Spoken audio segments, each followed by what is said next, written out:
Superman is out in theaters, new film written and directed by James Gunn, known for Guardians of the Galaxy, The Suicide Squad, and Peacemaker.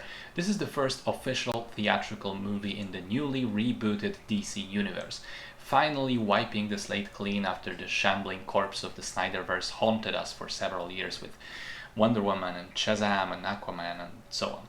And the new universe technically has already been started by an animated show called Creature Commandos, but obviously that is not required viewing. You can just jump straight into Superman and be just fine. This stars David Corenswet, Rachel Brosnahan, Nicholas Hoult, Maria Gabriela de Faria, Frank Grillo, Edie Gathegi, Nathan Fillion, and Isabella Merced. Despite the fact that this is a universe restart, it is not, thankfully, an origin story. The movie begins in a world that has already contained superheroes for about 300 years. Superman himself has been active for 3, and when we meet him, he's just lost his first battle to an apparently foreign-based supervillain from a country that Superman recently prevented from invading one of their neighbors. This action apparently started a large debate in the world of the film, whether a single person should have the amount of power to stop wars on their own, who gives him the authority and the jurisdiction to interfere in matters of sovereign nations, who does he answer to, and what happens if the answer is no one? What happens if how do we stop Superman if he decides to be a hostile force? Which is kind of a similar question to what Zack Snyder asked in Batman vs. Superman. The debate is largely fueled by Lex Luthor, a billionaire genius, hell-bent and obsessed with destroying Superman, whatever the cost. So, going into this film, I was incredibly curious how it was going to turn out, because on the one hand, James Gunn has proven himself over and over with Guardians, with The Suicide Squad, with Peacemaker. He seems to really understand and respect source material, but is also unafraid of doing his own thing. And it certainly has been helpful that in the past he's been dealing with sort of B or even C level heroes where there weren't so much defined expectations from the audiences. Those weren't characters that people grew up on. Those were some minor, lesser known characters that he could do whatever the fuck he wanted with. So on the other hand, Superman is very different from that, in the sense that everybody knows Superman and everybody has expectations towards Superman. He shouldn't be as weird and goofy, shouldn't have such crass humor. He's more of a straight hero rather than a fuck up that Gunn seemed to be very interested in his previous properties. Thankfully, this has turned out rather fantastically, and the movie is pretty great. Gunn proves that he understands Superman and all of his sort of adjacent characters just as well as the other ones he did in the past. The characterization of everyone in this film is possibly its strongest element. Everyone is absolutely on point, both when it comes to writing and acting.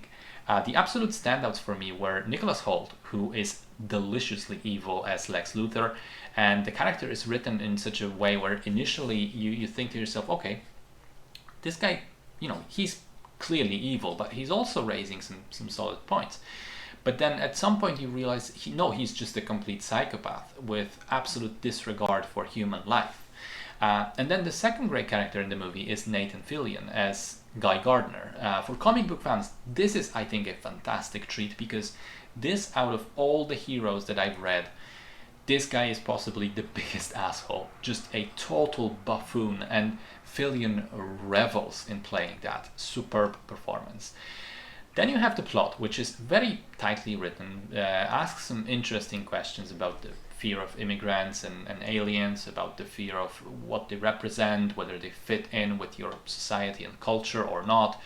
The sort of hateful, willful disinformation designed to paint these people as villains, which of course is incredibly topical with what's going on in America. And by the way, some people have criticized the movie for being political. Brother, comic books have been political for as long as comic books existed, and this is a comic book movie. Sit down, you don't know what you're talking about.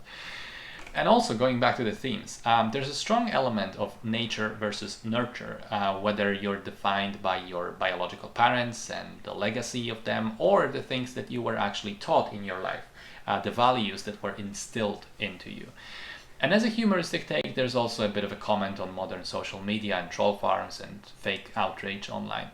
I love the vibe of the film, the atmosphere of the sort of existing, lived-in world that is not exactly grounded. It is kind of goofy and kind of comic booky, but not too much. I love the costumes and technology used, the music with the leitmotif from John Williams coming back years after we've last seen it, and the new killer theme for Lex. I like the action and editing very, very much. Part of it felt Snyder inspired in a good way. I mean, you know, that guy has more flaws than I can list, but shooting action is not necessarily one of them. There's also things reminding me of Gunn's previous work. The Mr. Terrific fight at the sort of military camp looks baller, and is a mix of Yondu's arrow with the single take fight scene from Guardians Volume 3. The one thing I didn't particularly care for was the amount of CGI, especially in the second act. There's this whole sequence that takes place in a pocket universe, which is like CGI characters fighting other CGI characters using CGI powers to save other CGI characters in a completely CGI environment, and the only real thing for a couple of minutes is just David Corenswet, not even body but just face, because he is literally submerged in a river of CGI.